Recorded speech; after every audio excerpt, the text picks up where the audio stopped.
Hi, welcome. Welcome to another episode of InfoSec to Insanity. Today, you just get me, so it's going to be kind of fun. This is, welcome from, where the hell am I at? Mexico.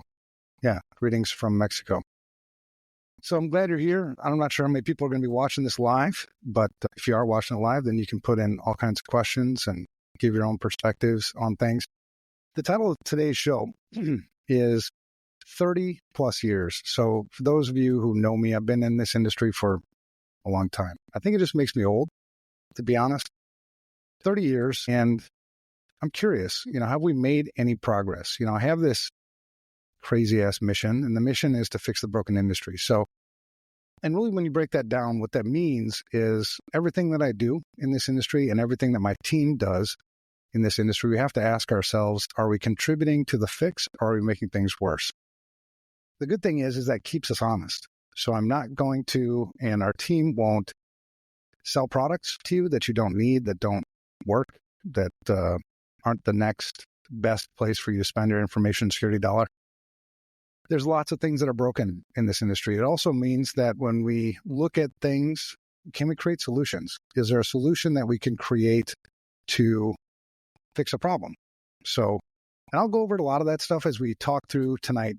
The question where this all came from is I was curious, and I don't know if you guys are all like me, but when I'm curious, I just, ADHD gets the best of me and I just do shit. So one of the shits that I did was I posted something on LinkedIn, and the question was, and I did this for a couple of reasons. One, I have my own opinion, like most of you. They say what? Opinions are like assholes. Everybody's got one. So I had my own opinion, but I wanted to hear other people's perspective. So I posted something on LinkedIn, and I'm just going to share it with you really quick if you're watching this live, and get it going here. Okay, here. Hold on, I'm totally doing it. I'm not as inept as it might seem. So here's the post. Posted on LinkedIn, and the question was, my first paying job in this industry was in 1992. The first job I had, and so before that, I didn't realize you could get paid for this stuff. I didn't realize you could get paid for doing what essentially was being an only child, two parents in tech, had a lot of time on my hands, and then you couple that with ADHD.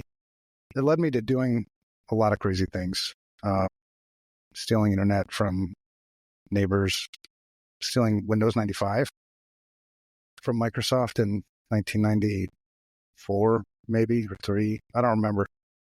No. Crap, that's a whole nother story. So it was 1992-ish when I started getting paid, and I worked for IBM, and my job was really to clean boot sector viruses off of Windows 3 machines.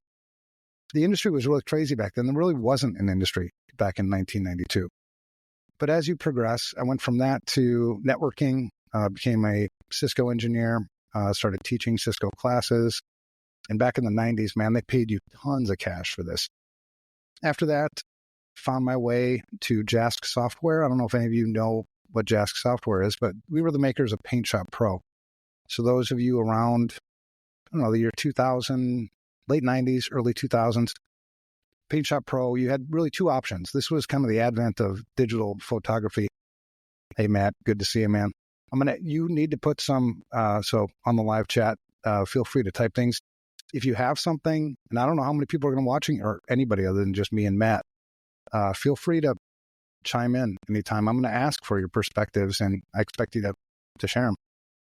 So where did I go with that? Oh, Jask Software. Yeah, you had two options. This was when Kodak was coming out with their first ever kind of digital photography in the, little boxes, whatever. You had two options for editing photos. You had either Paint Shop Pro or you had Photoshop. Photoshop at that time was like $1,200. So, that, or you could buy the shareware Paint Shop Pro. The big thing that they had that we didn't, they had CMYK. Everything was RGB. That's just different color algorithms anyway. So I went from that. Where did I go from there? Oh, that company was bought by Corel. If you know Corel, they did a whole bunch of weird shit. They're French Canadians, so a little weird. Went from there to US Bank, built US Bank's incident response team. So they didn't have one back then. A whole bunch of stories. So anyway, all this stuff. the mission really came about in, I would say maybe 2009.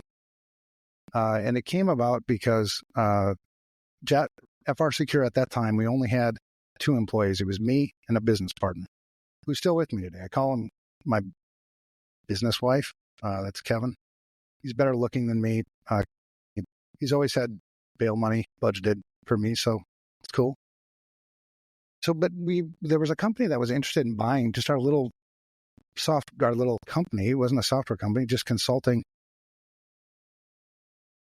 I was in the middle of losing my house at the time. I mean, it was a crazy time, and what they really wanted to buy was the way we did things. They wanted to buy our methodology, which came from, years of doing shit. And they asked how much. And I wasn't interested in selling. I've never been in this.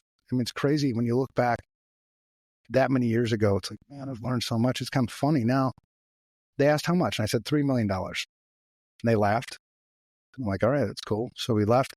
We were sitting in the car and Kevin asked me, why are you doing this? I mean, why are you so passionate about this? And I said, well, it's the mission, man.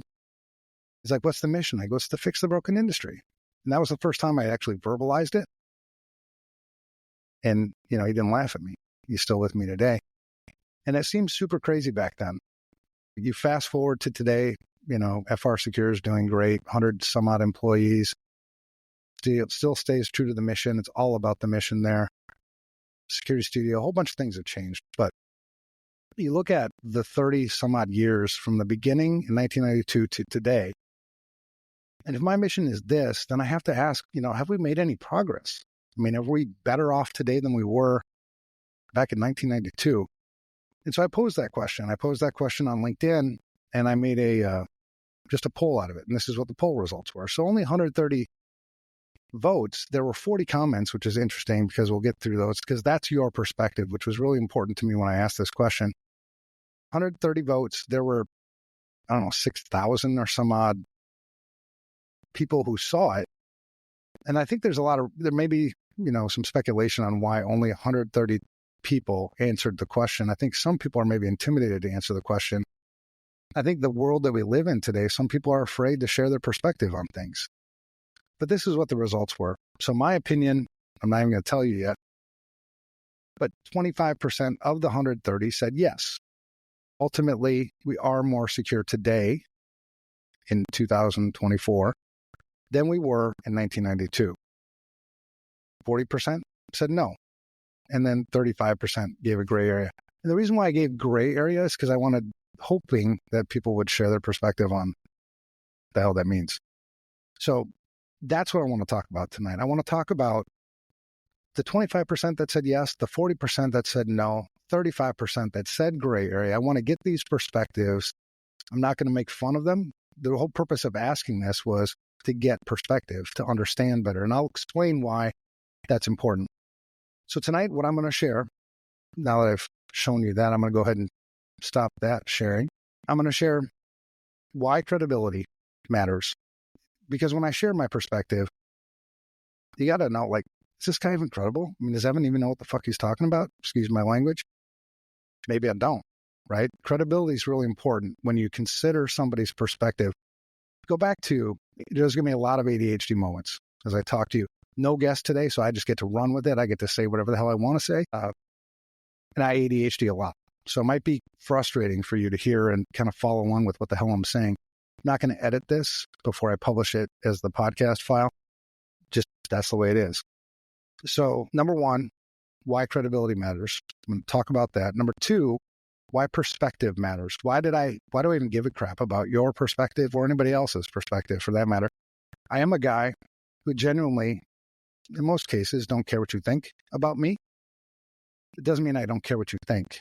A little different. So we'll talk about why your perspective matters and why it should matter to all of us. I mean, if you're an information security person, why should perspective matter to you? If you're just any person, why would perspective matter? Especially after you have the election that ended last week. Man, you've got everybody sharing their damn perspectives, left, right, all over the damn place. Some of it seems crazy. Some of it seems, all right, I can kind of understand that. The truth is, everybody's perspective is valid. And this is going to be interesting, as I talk about that to see if you agree with what I'm saying. So number one, again, why credibility matters. Two, why perspective matters.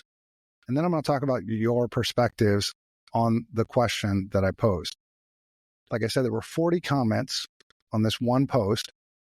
And let's go through some of them. Let's just see where they're coming from, and how it applies to the question. Some of it you'll agree with, some of it you won't. And then we'll talk about my backstory behind the question. I'll talk a little bit more about to try to earn some credibility with you. The thing about credibility, there's a fine line between credibility and ego. And once you've kind of felt like you've established credibility with somebody, I think it's really important just to shut up. Anything beyond that, then I'm just serving my ego. So we'll talk about the backstory, and then I'll tell you my perspective and how I would answer this question. And I'll try to back it up. I'll try to back it up with some data, some statistics. And that through all of that, we still want to come away with your perspective, my perspective. They both matter. We don't have to agree on the conclusion. The important part of the exercise is how when you take other people's perspectives into account while you're solving a problem, while you're answering something like this, how it makes the solution that much better. Really difficult problems require context. And the way you'll get context is perspectives, not just mine, but multiple angles. So I'm going to go through all that stuff. So first, why does credibility matter? The truth is, credibility, it forms the foundation of trust, respect, influence in all of your personal relationships. Same is true in professional settings, in your job. If you're not viewed as credible, man, it makes your job a hell of a lot harder. And people don't take your advice. When you go back to like what a CISO does, what most of us do in this industry, we don't make the risk decisions. We consult people to make the risk decisions.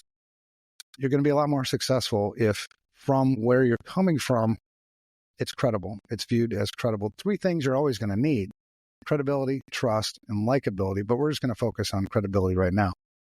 So when someone, say the organization is credible or you're credible, people are more likely to believe you. People are more likely to support you, and they'll follow you. So credibility is important in all those things. It's taken into account, or it should be taken into account in everything, in all of your personal relationships and the things that you're talking to people about. And the thing about credibility too, that sometimes we miss is we just rush to judgment. We don't even think about the source of the information. My father gave me great advice when I was growing up. Being an only child and moving a lot in the Marine Corps, it was hard to make friends because as soon as you started making friends, you got moved into somewhere else and made to make friends again. But you're always kind of that outsider too. And so people, back then, kids, that's funny, man. I think today, a lot of adults sort of act like kids. I call them, there's men and there's boys who can shave. There's a difference between the two. I think what makes a man, I'm not going to talk about women, and I'm not going to talk about the sexism thing and misogyny, all that other crap that's kind of floating in the world today. But what makes a man is accountability, responsibility, stepping up to the plate, doing the things that need to be done when they need to be done, not pointing fingers at other people, all that stuff. But when we were kids, you'd make fun of each other, right? And especially if you're the outsider, the new kid who's not wearing the same clothes or whatever, when you were getting it would hurt, right? And one of the things, you probably all heard is, well, sticks and stones may break your bones. But my dad also said, consider the source, right? When somebody attacks your character, when somebody isn't listening to you, consider the source, right? Do that. And then you kind of figure out, well, does it matter or not? And so if somebody's ripping on some of the things advice I'm giving, for instance, fine. I mean, rip on my advice, consider the source. If that source is credible, well, then maybe I'll put some stake in that, right? Maybe I'll change some of the things I'm doing. If I don't view it as credible, then I probably don't give two shits. The same thing happens with us, right? When we're doing our work, when we're interacting with people in our community, if we're not credible, who cares, right? So there's that reason, but then and I'm just going to allude on that. Allude? Is that even the right word? I don't even know what the fuck allude means. I have to Google that or ask ChatGPT.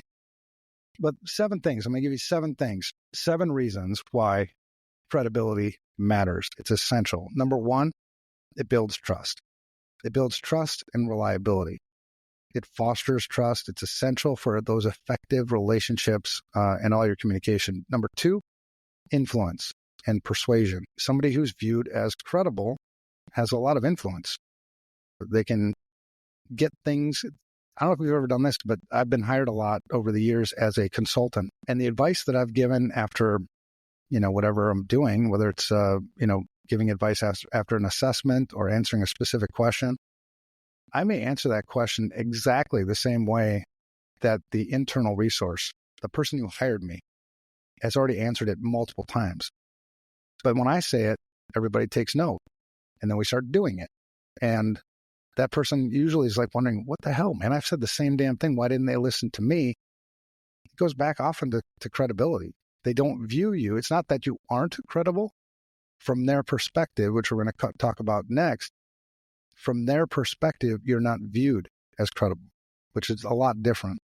Credibility. So when you're, consulting people, or, whether you're, trying to get management buy-in, trying to get budget, trying to get people to do things, maybe get multi-factor authentication implemented or take ownership of an application, whatever it is, and you're frustrated because they're not listening to you, internalize that.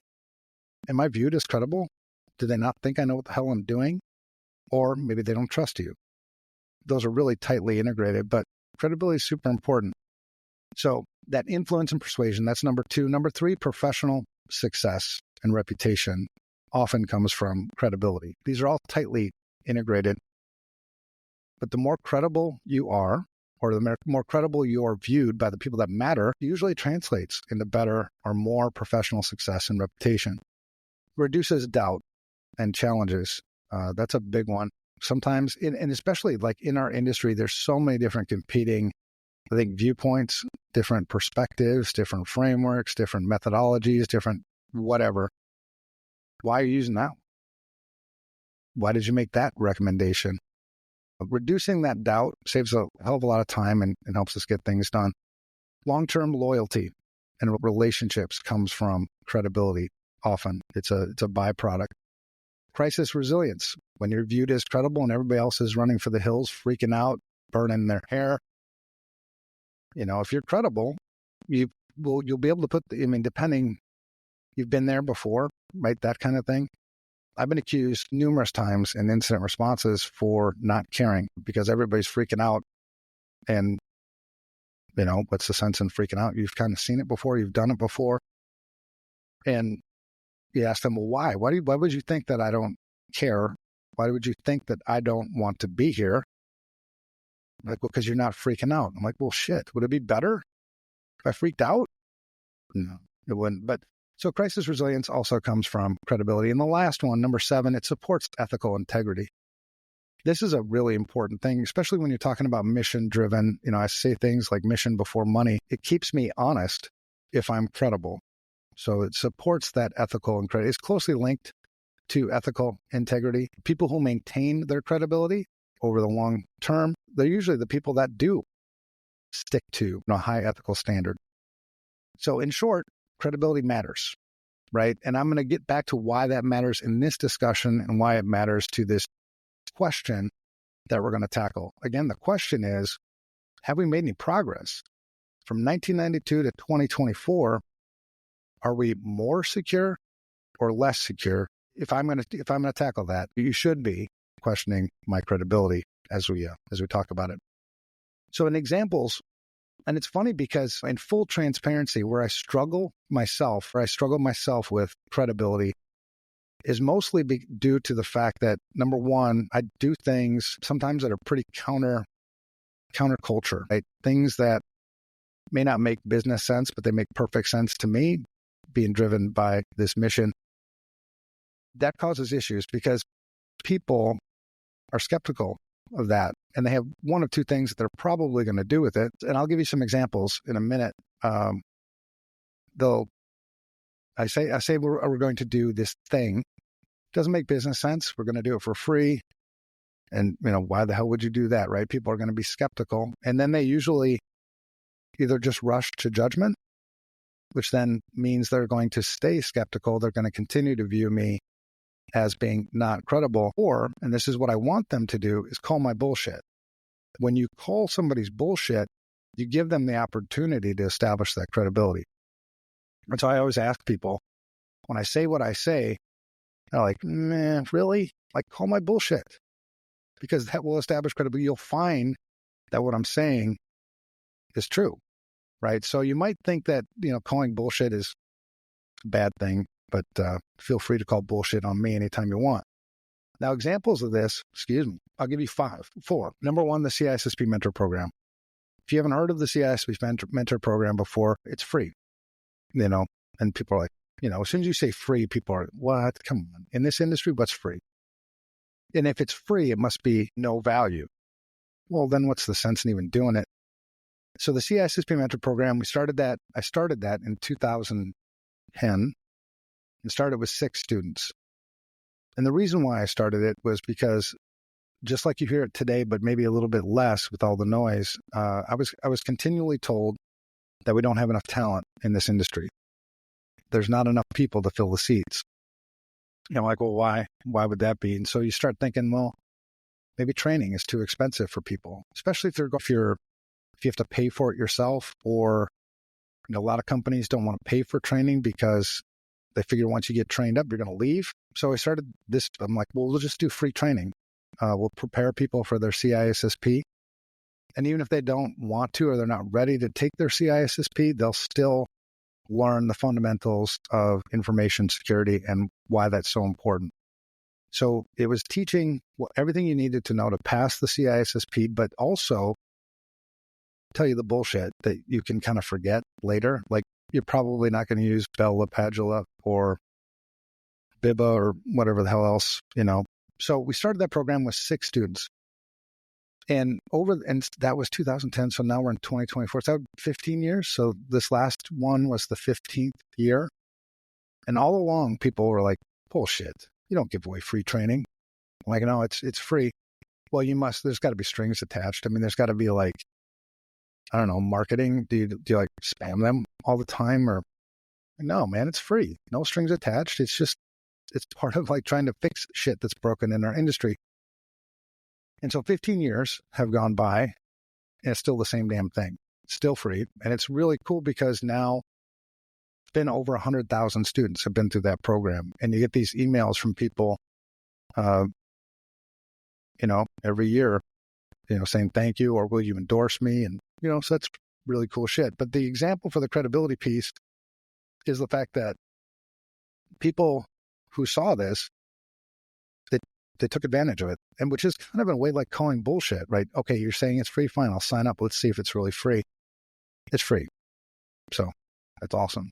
Another one is the mission before money. But I think a lot of people in this industry and a lot of people just in general think that that's a buzz term or marketing ploy, something to like, you really care. We do really care, but it's truly mission before money. There's rules that I've established from the very beginning.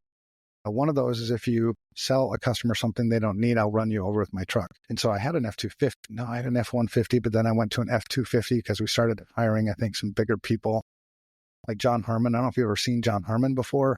He's the CEO now of FR Security. He's a big dude. I'm going to need like an F-250, maybe a 350 Power Stroke to get over that dude. But I didn't. I didn't have to use it, thank God, because I don't know what that would have done to my career. I think it would have probably fucked that up. But anyway, the mission before money, people who over the years have gotten to know me, know that number one, I suck with money. Number two, I don't know how much money I have. I don't know how much money we have. And the reason why I don't is because I suck with money. If you gave it to me, I would just piss it away. It's not of value necessarily to me. It is in terms of what we can do with it for the mission. And there's been tons of examples over the year where we've had the opportunity to establish credibility behind that. FR Secure itself is product agnostic. It'll always be product agnostic. We don't sell anything. We never will sell anything. And the reason being is we need to keep the bias out of if we want to be the best information security consultants we can be, our advice, our recommendations have to be credible. They have to be as non-biased as possible. which means if I tell you your firewall sucks, it's because your firewall sucks. I'm not trying to sell you a firewall. It's not to say that others in this industry who sell products and consult that they're bad. I can't control what they do. I'm talking about our own credibility. And man, there's so many examples about the mission before money. I don't know today, at this very moment, I don't know how much money I have. I don't. I just know that when I put the card in the little machine that it still works. That's cool. My wife handles that. I didn't know how much I was getting paid. I was told this like 2 weeks ago, maybe 3 weeks ago. I don't do budgeting. We have people who do that are much better at it than I am. So, but I was told I got a raise. Shit, that's cool. How much do I get paid? They told me, and I'm like, is that more or less than what I'm getting paid now? What do I get paid now? It seems kind of stupid, but I think if I did get, really wrapped up in the money, I think the mission would suffer. So the phrase I use all the time is, if you focus on the mission, you'll make money. If you focus on the money, you won't make the mission. It's that simple. And when you say that, that usually drives things home. So that's another example of call my bullshit. Do it. I mean, it's every time you call somebody's bullshit, and you have to be, if you're one who wants to establish credibility with others, stay true. The things that you're going to say, you need to be able to back it up. If you don't back it up, well, then you just blew your credibility, not to mention the trust. But when you do say something, invite people to challenge it. Invite people to call bullshit, do it. Because all it's going to do is you're just going to win another person over, which just establishes more credibility, which just makes things better professionally, personally, kind of everywhere. A third example would be, opening up my own home, where I live here in Mexico. There's a whole story. And if you're wondering, is this Evan guy, crazy? Yeah, man. Hell yeah, crazy. Hopefully, mostly in a good way. I'm human, so I do bad shit too. I just try to do it a lot less than I did yesterday, kind of thing. But opening my home, so we bought this house here in Puerto Vallarta, Mexico. That's where I live today. That's where I'm talking to you from right now. And we bought this place because I had a dream, like a real dream. I don't have dreams much, but the real dream was someday I'm going to buy a place. And it was probably 8 years ago is when this dream happened. I'm going to buy a place, someplace warm, and then treat my employees and friends and really anybody to come hang out and enjoy the things that I've been blessed with. And at the time, 8 years ago, there was no money. We were a much smaller organization. We were probably, to compare it to today, we were probably an eighth of the size we are today. So there wasn't any free money. Back in those days, we were probably worried most months on whether or not we were going to make payroll. So it was just this dream. And I shared it with my wife. I'm like, man, I don't know what the hell this means, but whatever. And she knows I'm crazy, but she still supports my crazy. So we just started going on vacations, just minor kind of vacations, thinking about, this place. Well, and then you fast forward to just a couple of years ago. We had the opportunity. To buy, a large house, 7 bedrooms and plenty of space to treat a lot of people. And it's crazy because people, even after you went through this and you tell the story and you're invite people, anybody's welcome to come stay. The only rule I have is the no dickhead rule. As long as you don't violate the no dickhead rule, you're more than welcome to come hang out here for a week. We've had a couple of people over staying maybe a couple of weeks, but we're not going to talk about them. But it's a week. Most people stay here. And so when you did this and you're explaining this to people and they're like, yeah, bullshit. They won't take you up on the offer. At the end of the day, they just miss out, right? But I also wanted people to call the bullshit so we could no, this isn't bullshit. That's truly why I live here. It's truly why we bought this house, was to share it with other people. And the cool thing is a lot of people called the bullshit, so far. I think we've had over 160 something people stay here since we moved here 2 years ago. And my favorite one, the story is the random Twitter guy story. He's actually a friend of mine now, but he posted on Twitter.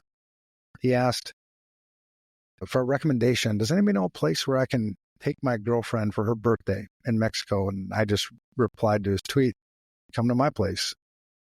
And he's like, who the fuck are you? I'm like, I'm just some guy. And I said, there was more to the story. I told him that worst case, you come down here and, you only have one kidney when you go home. I mean, that's not a big deal.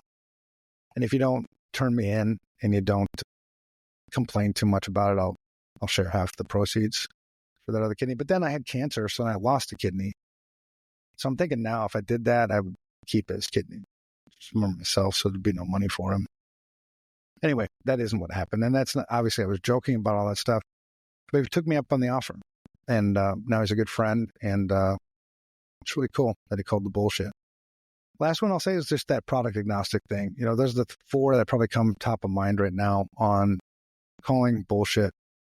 All these things, when people call your bullshit and you back it up, man, it's a great way to establish that credibility. So, whether you do that at work, you do that at home, back it up, man, and you'll get that credibility, and then you get all the benefits that come with it.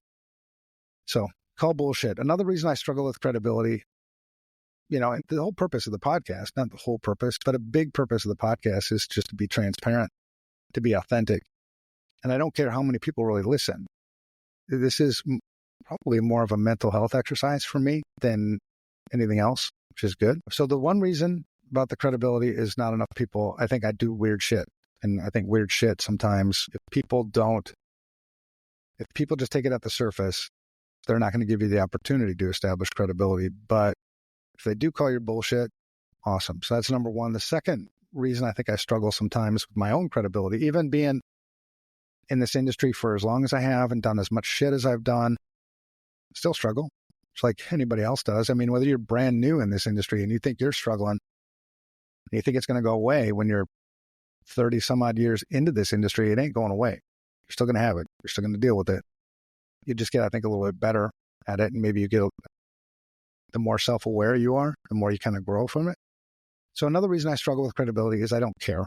Honestly, I don't care a lot about what most people think. Which sounds kind of like brash, but it's true. I do care about your perspective, but I don't necessarily care what you think about me. I'm not seeking to build credibility with most people. It's just how I am. And I think I wrote this blog post a while back about the circles, right? And it explains a little bit about why I think this way. It's all about the circles. The first circle for me is Jesus. The second circle is my wife. The third circle is family. The fourth circle is friends, closer friends. The fifth circle is kind of acquaintances. And we're maybe not friends, but, there's respect and everything. And then there's everybody else. So if you do the math on all that, there's like 7 billion people or something in the United States, 7, 8 billion. Maybe 100, 200 of those actually give a shit about what they think about me. So that's kind of hard sometimes to establish credibility, but it's kind of almost by choice. But, it's definitely a challenge. The third reason, and the last reason I think I struggle with credibility sometimes is I don't like to brag. And the reason why I don't like to brag is, well, I said it a while back, and I think it was Oscar, episode 3 maybe of this podcast. And he came up with this saying, your ego is not your amigo. And man, that's totally true. The ego it's not my amigo. It's not your amigo. It's nobody's amigo. When I start bragging and, puffing out my chest, posturing, asserting my ego, then you become sort of unrelatable, intimidating. Sure, you might have credibility, like your shit, but kind of an asshole, maybe. So I don't want to be that way. So there's a fine line, like I said, but between establishing credibility and serving my own ego. I try to be cognizant of like if I've got your credibility, I'm gonna try to shut up about all the shit I've done. And so in truth, nobody knows the shit I've done. Nobody knows the extent of my experience. Nobody knows, the places I've been, the things I've done on purpose. You don't need to know. You might find it, that's really super impressive, but then I'm going to be like, yeah, it's cool. Maybe you can invite me to your next conference and I can give a keynote that I don't want to give or something. It doesn't work. All right. So credibility. Hopefully that all makes sense to you. I'll come back to establishing my credibility a little bit when I get to the backstory. Again, going back to this question, I wanted to kind of walk us through this. I wanted to start with, okay, here's the question, but rather than just going right at it and me sharing my opinion with you, I think when you do kind of this walkthrough, you'll find nuggets, hopefully, of wisdom. And speaking of wisdom, I asked a wise person, like, where the hell do I get wisdom? Because I was curious, I want to be wise. I don't want to be a fool. And he said, well, you can either listen to people who are wise. That's one way. And he said another way is experience, but not the good kind, the experience with pain. So it made a lot of sense because I'm like, man, because I'm kind of my own worst enemy. I've definitely beat myself up a lot over the years. And that all comes out of wisdom, right? So the things that you share, I think these nuggets, hopefully, that you're finding in just this podcast is, well, that's kind of wise. I mean, maybe it is. I mean, it's definitely experience with pain. It's not intelligence. It's just that experience with pain thing. But hopefully it'll help you. So the next thing to talk about, we have credibility and then perspective. Because I posed this question, I didn't give a shit about how many likes I got. I didn't, that would just serve my ego. I don't find my identity in how many likes I get on LinkedIn. So it had nothing to do with that. It truly came down to, I wonder what everybody else thinks. I wonder what others, because I have my perspective. And I know that my perspective is just one of like many, many. So I wanted to, and every time I do this, when I ask for other people's perspective and they feel comfortable sharing it with me, it makes me better. It makes me smarter. It improves my understanding of things. And I'm going to talk about all that stuff about why perspective matters. That's why I asked it. And that's why I ask a lot of questions is, I'm not looking for the right answer. What the fuck is the right answer? I mean, ultimately, are we more secure today than we were in 1992? It's kind of a qualitative, subjective sort of question.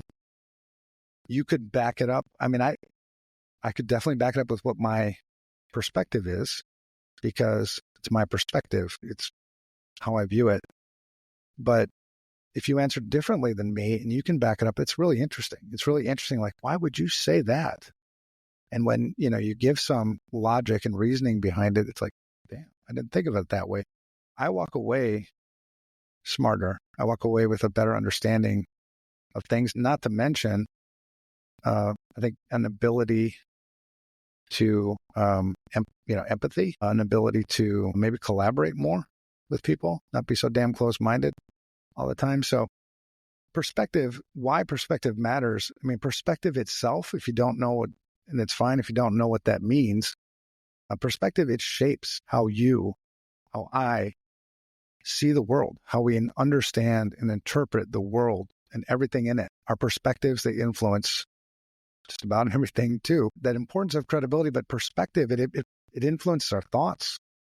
It influences relationships, personal growth, kind of everything, right? So your perspective, and the thing about perspectives is your perspective is going to be different than my perspective.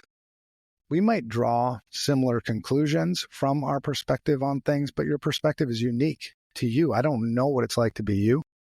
I don't know what it's like to, if I don't know you, I don't know shit about you. But even my closest friends, man, I think I know really well. I mean, there's some intimacy there. I understand their perspective better than had I not taken the time to know them better. But at the end of the day, I will never know their perspective the way they know their perspective. So your perspective is different, for sure, than my perspective. Now, depending upon the context or the topic, your perspective is going to, it's going to be so different than mine that we might need to spend some time being open-minded, considering why you believe, why you think the way you think. And this kind of started for me, where it really kind of hit me like a ton of bricks. This perspective thing was really around the time of COVID, because I'm more of a logic and reasoning guy. I'm not as much of an emotions, fear-driven kind of person, which is fine, right? I mean, we've all got to figure this shit out together. But so when I was looking at COVID stuff and I was trying to run like numbers, man, I had like 60 spreadsheets of like trying to figure out why the hell are we reacting and doing what we're doing. It didn't make any sense to me. So I would share my perspective. And holy shit, that wasn't a good idea, because what I found that was I got attacked a lot for that. So I was like, why the fuck do I get attacked for just trying to share my perspective? And what I found in that was when somebody can't defend a point, they either can't defend their perspective or they can't defend the conclusion that they're drawing from their perspective, they do one of two things. You either change the subject on me or you attack my character. So I learned that. And so that helps a lot today when I'm seeking out other people's perspectives, or when I'm sharing my own perspective, or the conclusions don't match, right? If I'm confident on where I got to or where I'm at, and people start calling me names, I kind of, all right, that's where you're at. I get it. My own mother, by the way, once called me a bigot. I'm an only child. She has no other children to do such things to, but she called me a bigot, and it was crazy. Because I kind of knew, I was already kind of figuring this shit out myself in my own mind. And rather than reacting and like, what the fuck, with more emotion, I was like, bigot. I'm not sure you're using that name or that word right. So I looked it up, and so I looked up the definition. Is that what you mean? Is this what you're saying? She's like, well, no. I'm like, okay, good. Because holy shit, if that's your perspective of me, fuck, I got a lot of work to do, because, I try not to be a bigot. But anyway, that stuff all makes sense. Their perspective, your perspective, they're all valid. What sometimes isn't valid is the conclusions that I draw from my perspective, especially when those perspectives aren't in context or they're narrow-minded, right? I haven't opened myself up to other perspectives to bring into this equation. Then sometimes there's an issue. So the perspective is always valid, because the perspective really is your reality. My perspective is my reality. It's how I see the world. So for you to tell me my perspective is invalid is essentially what you're saying is my reality is invalid. Now, there are there are mentally ill people probably where maybe their reality isn't valid, but there's probably a better way to approach it than treating them that way. You kind of have to work through that too. But in most cases, their reality, their perspective is valid. So is mine. But we're just drawing conclusions that maybe aren't taking proper context. So for me to tell you that your perspective doesn't matter, it's almost like me telling you your reality doesn't matter. That's also really important. Maybe you see this in your own life. Maybe you see this in your work. I've heard many, many, many, many information security people get frustrated, not get other perspectives, think that they know what's best, think that information security is the most important damn thing in the world, without taking into account another perspective, right? The CEO of an organization has lots of things on their mind. Information security probably isn't on the top of the list. It's not part of that perspective. So you have to marry that shit up. So considering other people's perspectives, it has a ton of benefits for me, for you, kind of for all of us. And I'm just going to go through 10 of them really quick. Number one, it builds empathy and compassion. When I understand or take the time to try to understand, first of all, realizing that your perspective is your reality, it's valid. That's really important, because from that place, I can try to figure out why you feel the way you feel, why you see things the way you see things. And this is really kind of hit home over the last week too, after the election. I started watching some of the reactions to the election, man, and I was like, if you were on my side, right? This is kind of what was happening. If you were on say you're on the winning side, you make fun of the people and they're lamenting, right? The crazy shit maybe, from your perspective that they're posting or whatever. From the other, it's like evil, bad, It's like, holy shit, man. Not understanding that everybody's perspective really does matter. It helped me to figure out, why would somebody feel like that? Why would somebody be afraid?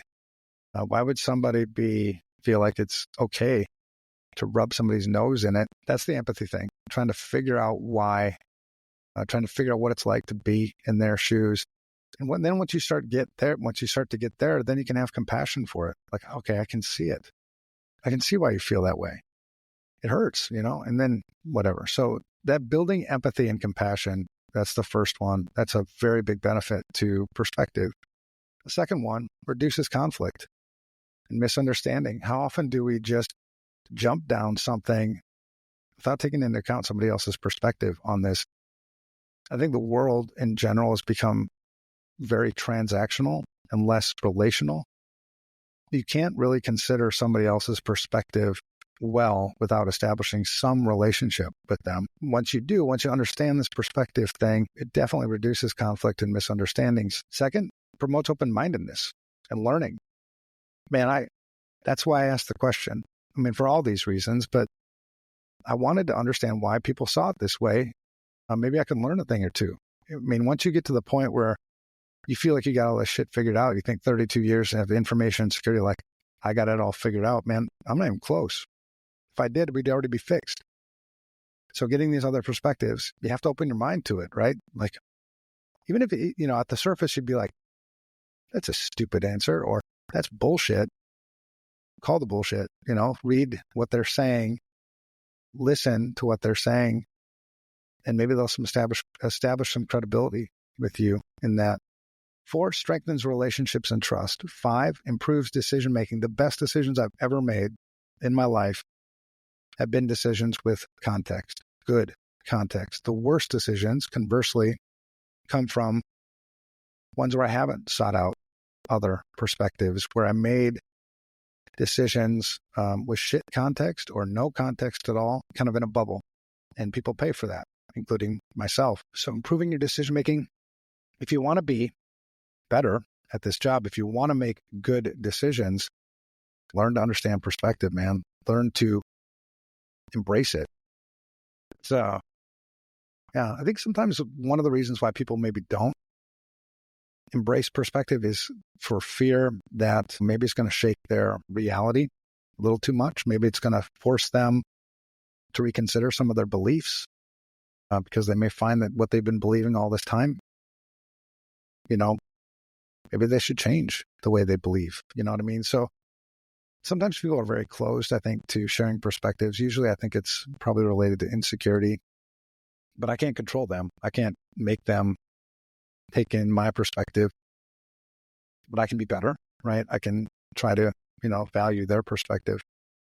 6, enhances communication skills. I've never really been a great communicator, I don't think, but the more people, it gives me more confidence when I do share the things that I share, because it's been validated, right? I've got multiple perspectives that I'm taking into account as I'm doing this thing or making this suggestion or designing something. I have a lot more confidence and from that confidence comes, I think, some good communication. We all know or been in places where, you communicate something, you're not 100% or you're not really sure. So you just kind of, talk, I think we should maybe we should do this. That's shit communication versus, saying it with confidence. That certainly helps on communication. From the other side, the only way to really get somebody's perspective is to listen. Listening is like more important from what I'm told, it's more important than the talking part. So yeah, you'll value people's opinions and perspectives when, it'll lead to better communication. Encourages collaboration and teamwork. Absolutely. Fosters a culture of awareness and inclusion. Inclusion's almost become a bad word for some people. Inclusion meaning it's not, and that's the thing that we've always, at FR Secure, there was a time, and this was probably, again, like 7-8 years ago, where our leadership team, it was 4 of us in this leadership team. We had our meetings every Friday. They were weekly, just executive leadership team meetings. And it was the same bullshit every week because it was 4 guys with the same damn perspective, basically. We had the same backgrounds, sort of.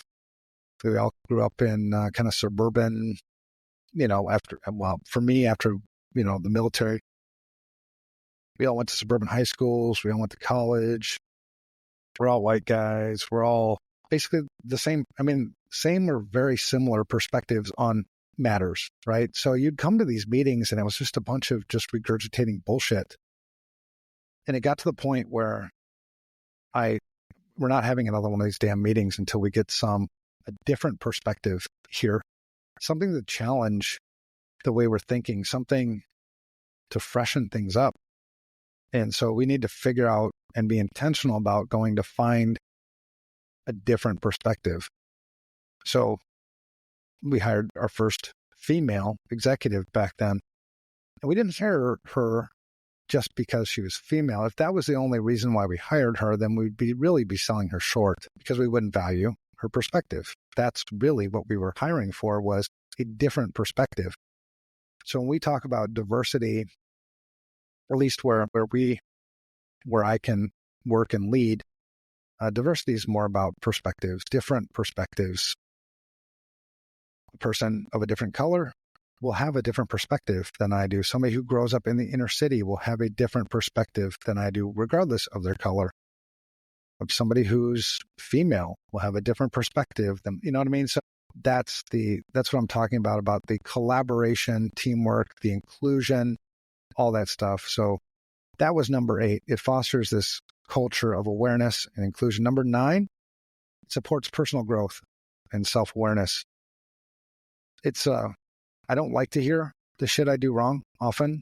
Usually I'm my own worst enemy too, but when people feel comfortable sharing their perspective with me, when I ask them to share their perspective, their true and honest perspective with me, it helps me be more self-aware. It identifies blind spots that I didn't have or I didn't know I had. If I didn't value people's perspectives, then I wouldn't get that benefit. And all those benefits typically, result in, more personal growth.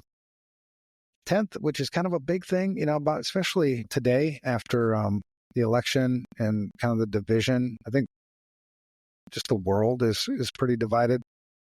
It makes a positive impact on society when I can actually open myself up to and value other people's perspectives. So those 2 things, if you're still with me, well, awesome. You're listening to this monotone voice, and we've gotten through credibility and we've gotten through perspective. So the next thing to talk about was your perspectives on this question. Back to the question. The question is, again, have we made progress or have we lost ground? Are we winning or losing? Ultimately, are we more secure today than we were in 1992? And the answers were, again, 25% said yes, we are more secure today than we were in 1992. 40% said no, we are not more secure than we were in 1992. 35% answered gray area. The gray area was just kind of like, it's not no, it's not yes, it's gray. I'm not sure, and I want to share my perspective, hopefully.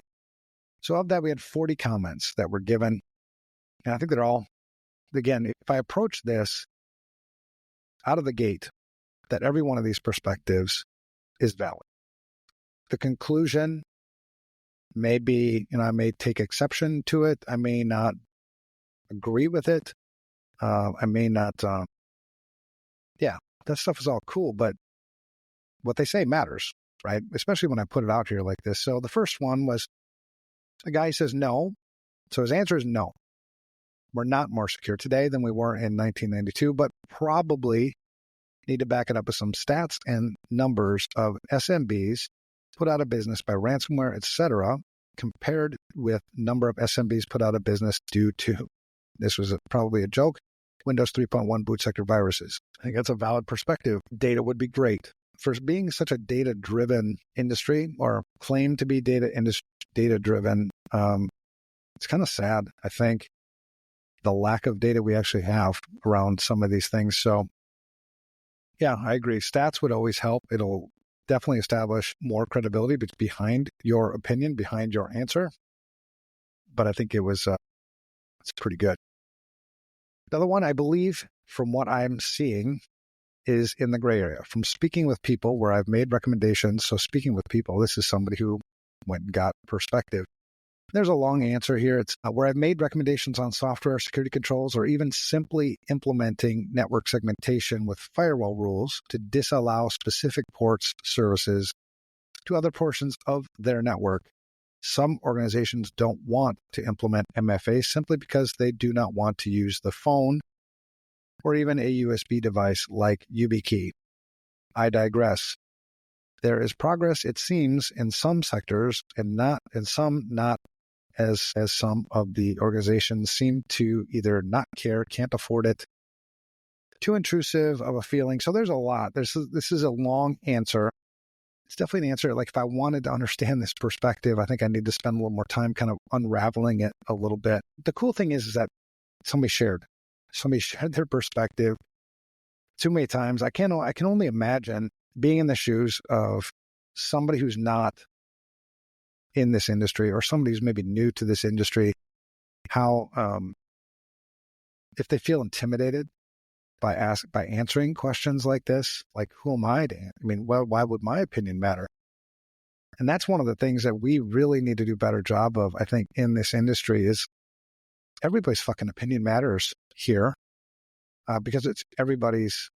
I mean, we just have to take these perspectives and come to better agreement on things. Like if I were to reply to this person, and I purposely didn't reply because I didn't want to taint things. I didn't want people to hear what I'm thinking on this stuff. I would reach out and ask more like, explain this, how do you see this? And when they defend it, so this is where first of all, we agree on our perspectives, why they matter and all that stuff. But then you start to challenge the perspective a little bit, as they should with me as well. I'm like, tell me how this one, makes sense. Because I do want to understand it more.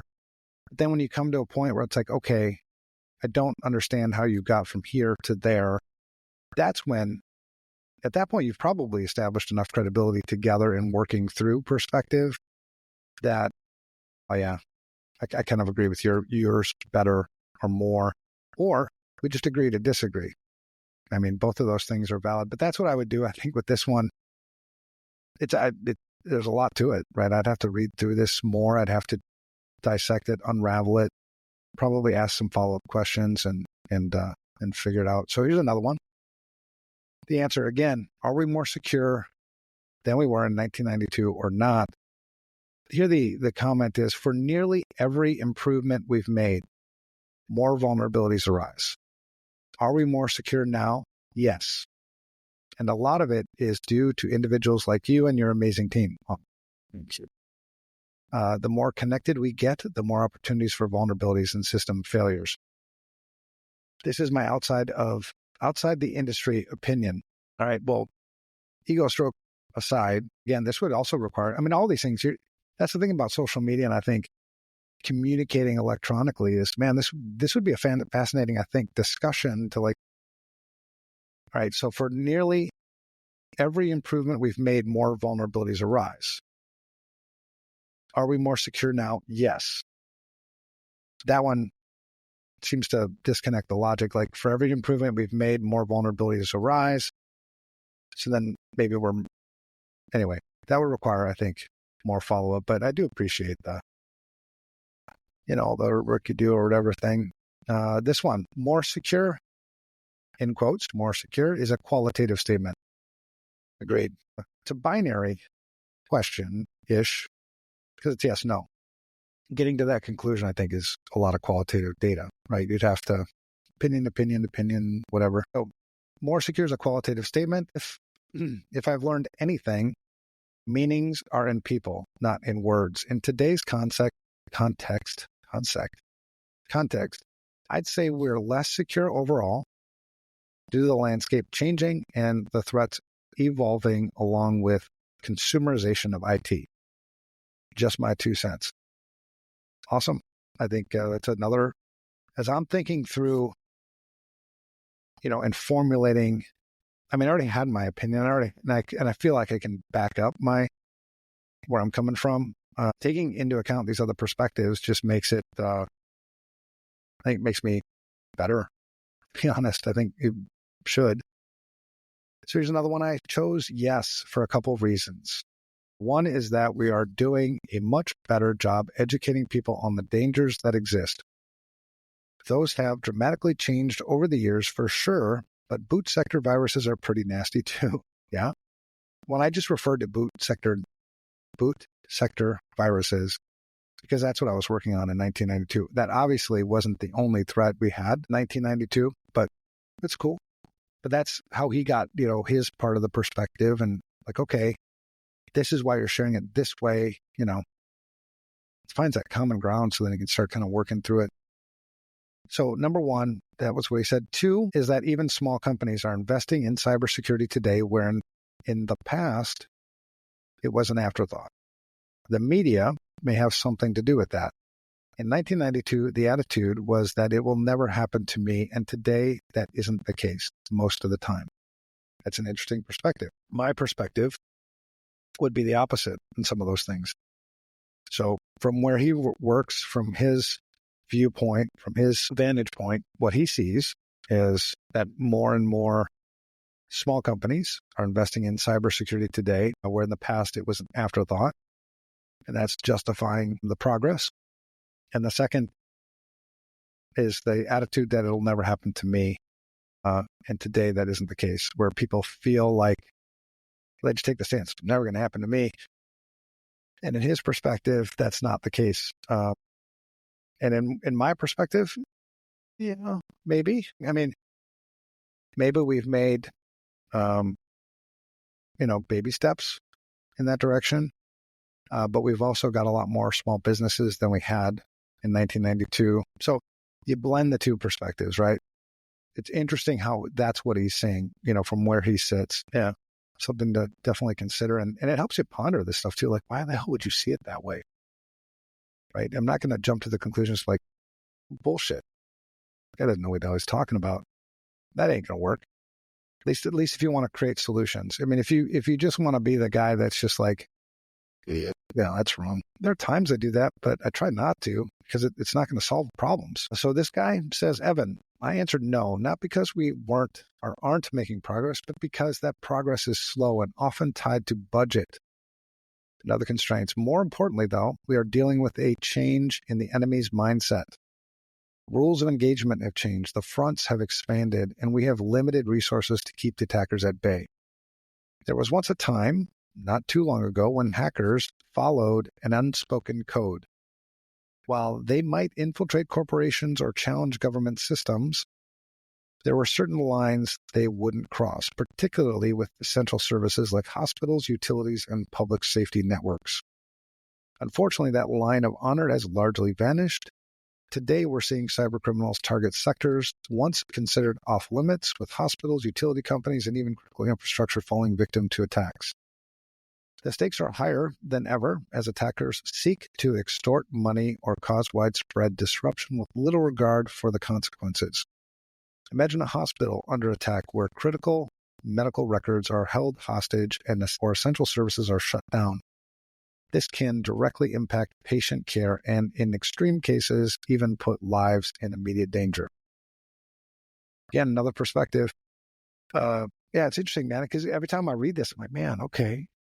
I'm trying to feel where you're coming from. And these are people that work in different places, right, in our industry. That was, the title or their position, I guess, or something.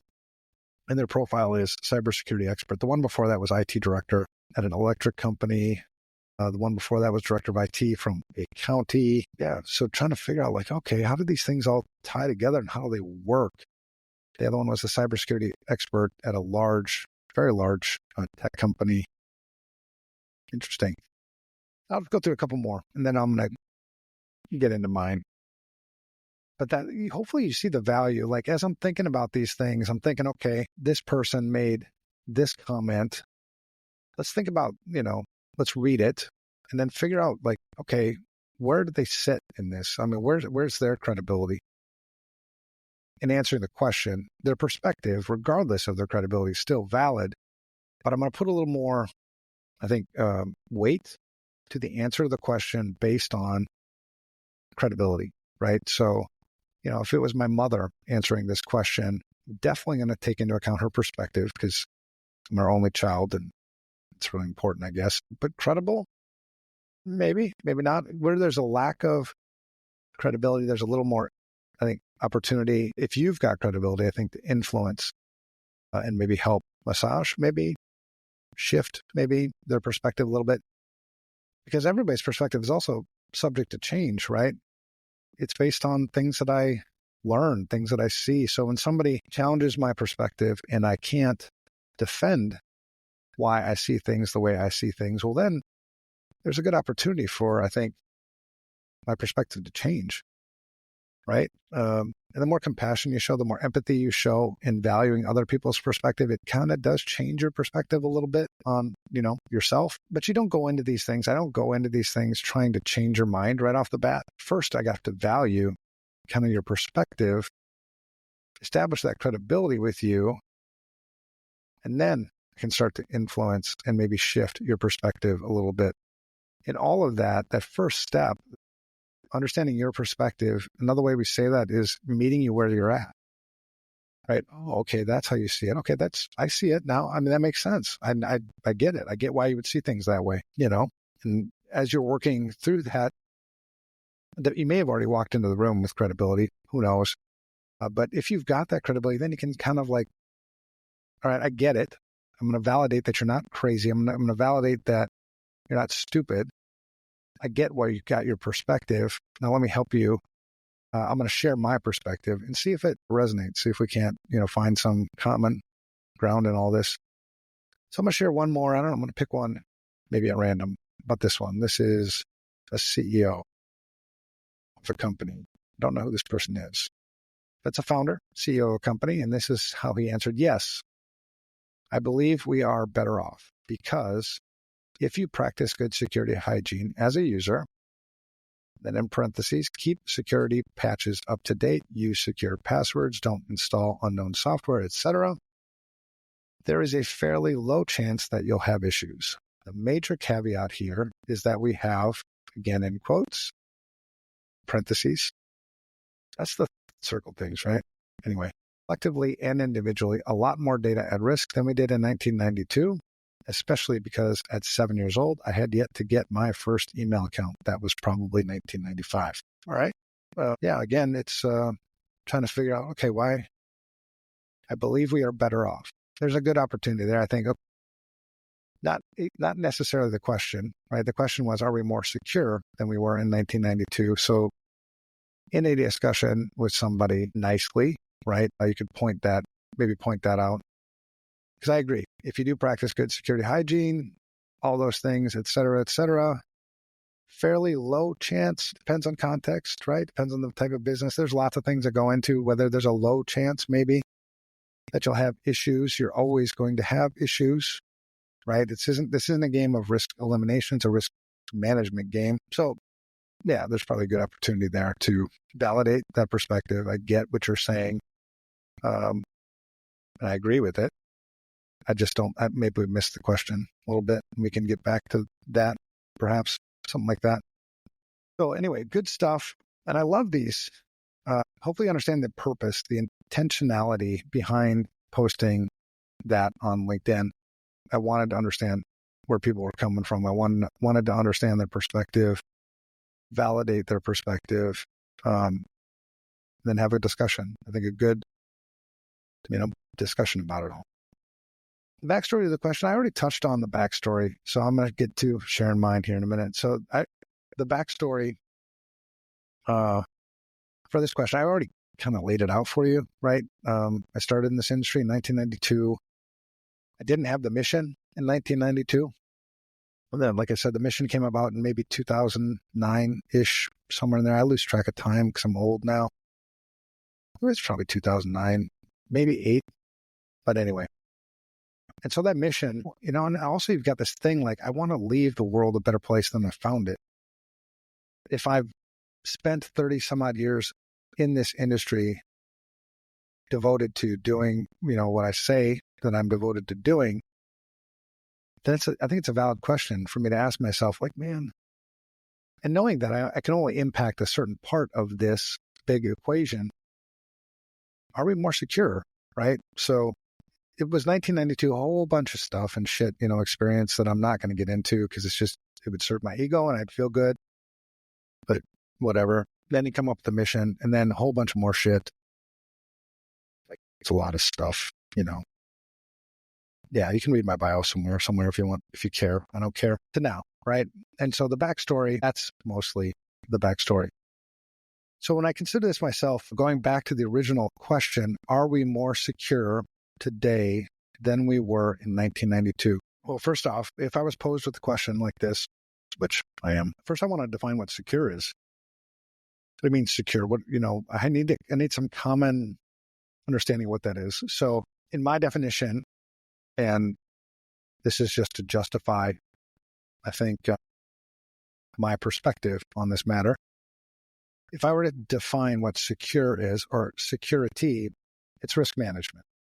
So information security is risk management. Cybersecurity is risk management. Security is risk management. Safety is risk management. So another way I could pose this question, and this is how I would read it, is ultimately, are we less risky? Is there less risk today than there was in 1992? Well, what's risk? That's where I'd go next. Just my mind, risk.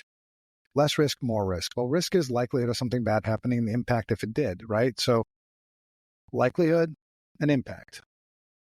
You have to kind of play those things out. So from my perspective, my gut, without giving you any data, without trying to back it up with anything, my gut would say no. Absolutely, we're not more secure today than we were in 1992. At that point, it's my opinion. So now I need to back it up a little bit. There's a lot of reasons why I think we're not more secure than we were in 1992. First off, I'll just start with the growth of technology and the attack surface. So there's more things to attack today than ever. If I were an attacker today, take your pick. And there's lots of data to support this growth, because the more stuff I have to attack, the more likely that it is going to be attacked, especially if there's any weakness in the technology or in that data, right? The common attack sequence would be, it's been this way since the beginning: identify a vulnerability, compromise the vulnerability, so now you have a foothold in the system. Step 3, elevate privileges, plant the back door, which would be establishing persistence. Step 4. And then depending on where I'm at, how much time I've spent as the attacker, if I've got more time, whatever, pivot. I'll pivot into something that might look a little more interesting if the target that I found the vulnerability and whatever isn't going to meet whatever objective I have. Delete log files. That's kind of the steps, right? And then come back later, whatever. So depending on the time frame, depending on work effort and all that other stuff, it's always identify the vulnerability, compromise the vulnerability, elevate privileges, pivot.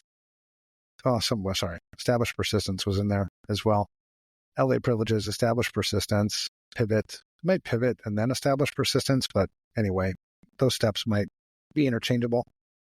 That's the same thing every time. So the more things there are to attack, the more likely they'll be attacked. And every piece of software, everywhere, every single piece of software ever has vulnerabilities. That vulnerability, which is the first step in the process, right?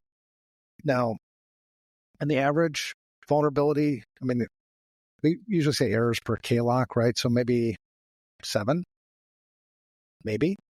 errors per 1,000 lines of code. Just use that as a baseline. There's some data out there to support whatever number, 5, 7, 10. But let's say 7 errors per 1,000 lines of code. Keep adding more shit out there. Your attack surface, that's more lines of code.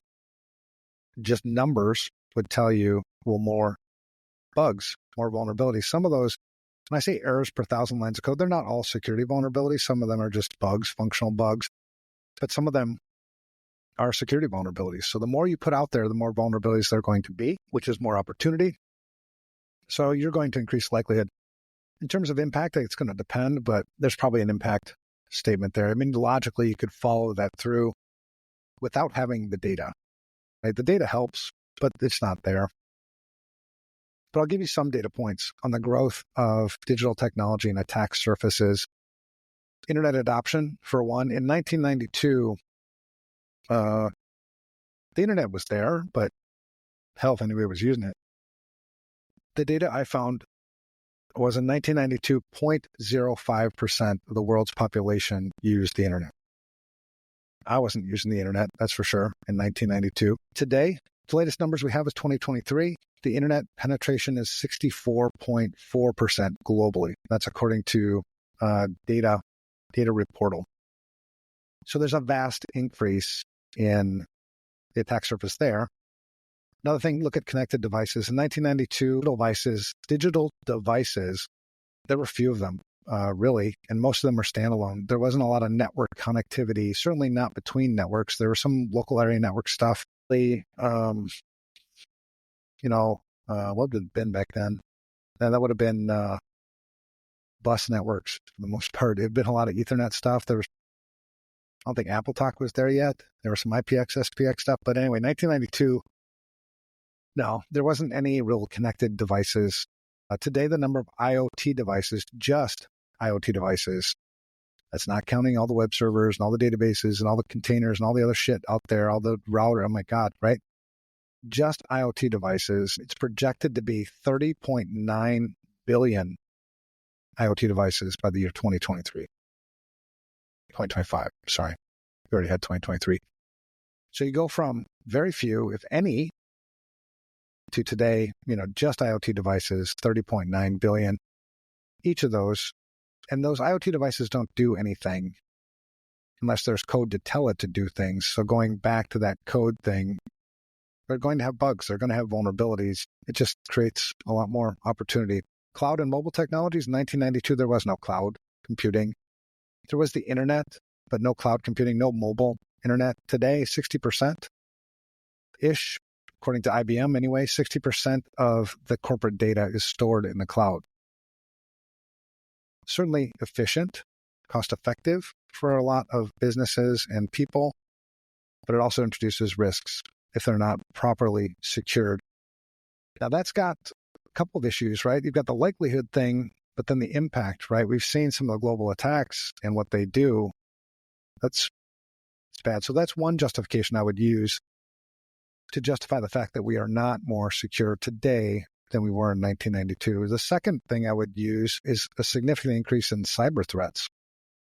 We had cyber threats. I mean, I was one of them back then, but they were isolated. The motivation was much different, and it just continues to increase. So all these things, so even if you go, are we more secure today than we were, let's say in 2010? We still have this growth of digital technology in the attack surface, and it's almost exponential growth. So we're still not more secure, in my opinion, than we were back then. Increasing number, so that was number one, just the growth in the digital technology. Number two, the increase in cyber security threats. The cost of cyber crime, if you want to call it cyber crime, the cost of cyber crime is estimated to be about $500 million in 1992. There was cybercrime. It was primarily disruption of services, stealing things like long distance phone stuff, stuff like that. It wasn't like it is. There might have been ransomware. First version of ransomware was actually sent through the mail, snail mail. But anyway, so $500 million, the increase in cybercrime cost was $500 million adjusted for inflation in 1992. By 2023, the cost is estimated, so last year, the cost is estimated to be $8.4 trillion. Now, I question the data behind this a little bit. This comes from Cybersecurity Ventures, and I know enough about their methodologies, and because they're also estimating 10.5 trillion by 2025, maybe. The point is, whether you want to debate the details or just in general, we can probably all agree that cybercrime costs have increased a whole shitload since then. So that's one. Ransomware, there were attacks in the 80s and 90s, but they were, like I said, the first one ever, I think, was email, and there were some other things that we did.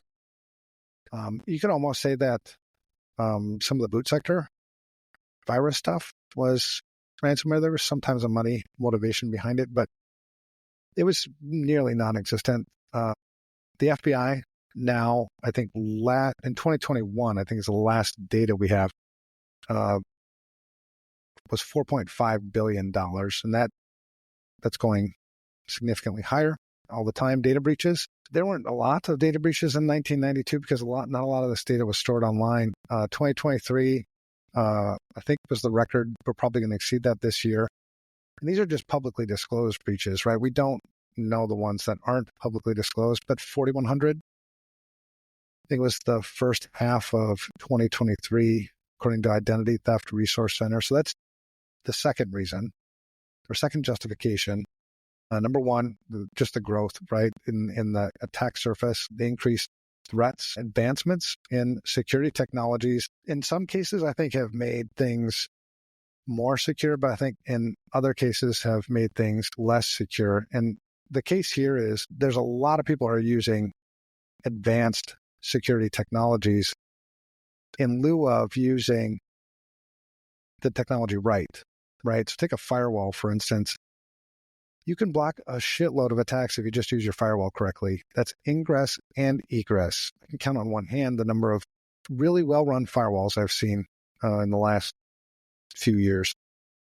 Ingress and egress, right? Instead, what we do is we chase sometimes these advanced security technologies, thinking that that's going to somehow fix the fact that I don't have the fundamentals or the basics done. What that leads to is a false sense of security. You think the front door is now closed, so you're not watching it anymore, when in fact the front door isn't open still. It's kind of like that. So on the other side of that, we have improved here, right? So, I mean, to give credit where credit's due, we've got these other things that I think increase risk, but then we have had some significant advancements in security technology since 1992. Encryption being one of them. Quantum's coming, so yes, that's going to change things a little bit. Multi-factor authentication, there's more of that today than ever. Certainly before 1992, we had multi-factor authentication in 1992, but it was really rare. Artificial intelligence, machine learning, the jury's kind of still out a little bit on that stuff, but it's an advancement, and I think there's a lot of potential. That's redundantly redundant. There's a lot of potential to use it properly. I think if history holds true, though, we still continue to this day, and there's you see it like I do. We continue to adopt new technology faster than our ability to use it responsibly. And so if we don't figure out some way to start correcting that behavior, what will happen with artificial intelligence and machine learning is it'll be a great technology with a boatload of potential, but we won't realize the potential because we're not using it right. That's my take. Network security improvements, for sure. We've got improvements in a lot of places with networks, which is where I grew up. I mean, that's my jam. But firewalls, even a basic firewall, just a static packet filtering firewall, does a hell of a lot more than that's working properly. Does 10 times better than your next generation firewall that's not configured correctly. Challenges, complexity. So number 4. So I've got 3, right? Number 1, growth in digital technology and attack surfaces. 2, an increase in cybersecurity threats. Number 3, advancement in security technologies, which kind of has this mixed effect, I think. If you're using it right, absolutely. But when I say, are we more secure than we were in 1992, I'm not talking about just you. I'm talking about us, right? We as maybe a society. So 4, challenges and complexities of modern security. Human error is still way up there. The last DBIR, so that's Verizon's Data Breach Investigations Report. 2023, 82% of the breaches involve the human element. You're never going to be able to fix people with technology. We should stop, maybe trying to do that. So people that weren't using technology before are now using technology, and a lot of them are being taught to use the technology from people who weren't using the technology responsibly in the first place. It's kind of a recipe for not so good stuff. We also need to consider supply chain and third-party risks. That's still very, very significant. 51% of the companies, according to Deloitte in 2023, had experienced at least one supply chain attack within the previous year. This was largely absent in 1992. The attacks would have been physical back then, more so than anything electronic. Sophistication of cyber criminals. So the criminals themselves have become a hell of a lot more sophisticated. They actually run, I think, their business better than most businesses run their business. It's money. So that's that. And complexity. Complexity itself is the worst enemy of security. It's the more complex we make something, the harder it is to secure. We just make things more and more complex. I mean, the average home today, I don't know. I have, just in my house, number of systems, things connected to my home network here is, last time I looked, it was 43. So 43 systems. That's a hell of a lot harder to secure than 2 or none. More regulations, rising compliance burdens. It's a lot of stuff. So to summarize, just 4 points, right? The cost, 500 million-ish in 1992, 8 trillion in 2023. Internet and digital growth, just more people using it today. And maybe people that aren't, really cautious in using it. So 0.05% in 1992 to 64.4%. If you do the math on that, you're at maybe 5 billion people. So we went from, I don't know, maybe 10 million, 0.05 in 92, maybe that's 10 million people, to 64.4%. That's about 5 billion people in 2023. There's a lot more likelihood and potential impact. Right? The likelihood, because you've got more people using things, not to mention the attack surface, all that other stuff. But now the impact is significantly increased too, because there's not a lot of information to get. There's not a lot of people to hurt. There's not a lot of things to do with such a small population in 92. The potential to affect 5 billion people, even a subset or multiple subsets of that, is really, really bad. IoT device explosion from 1992. We mentioned that. That's one other piece of the summary. And then just the data breach records. And the list can just go on and on. We just continue. I mean, the truth is we do continue to use new technology much faster than our ability to use it properly. And the problem just continues to exacerbate. It's almost like, yes, we made significant progress, right, as security people, because I think sometimes we get defensive about this too. We've made progress, right? We've done a lot. People are more aware. We're kind of getting talked about more at the board level than we've ever done before. So it's like we've gone up, like if we said that we went up maybe just arbitrarily, I'm just trying to make the point. So don't hold me to the data points.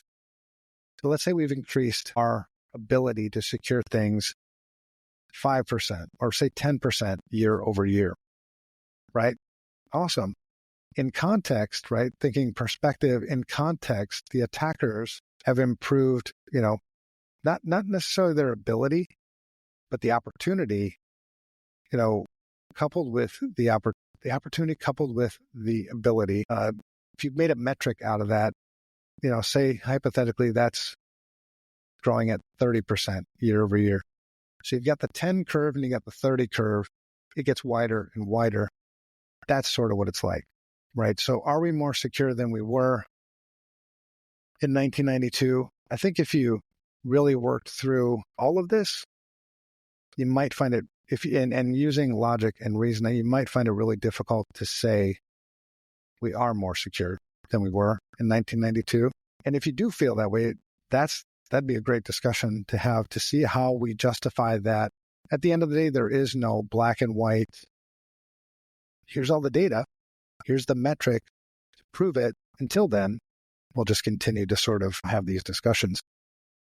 So there you have it. That's my take on it. Hopefully incredible enough that there's okay, good, whatever.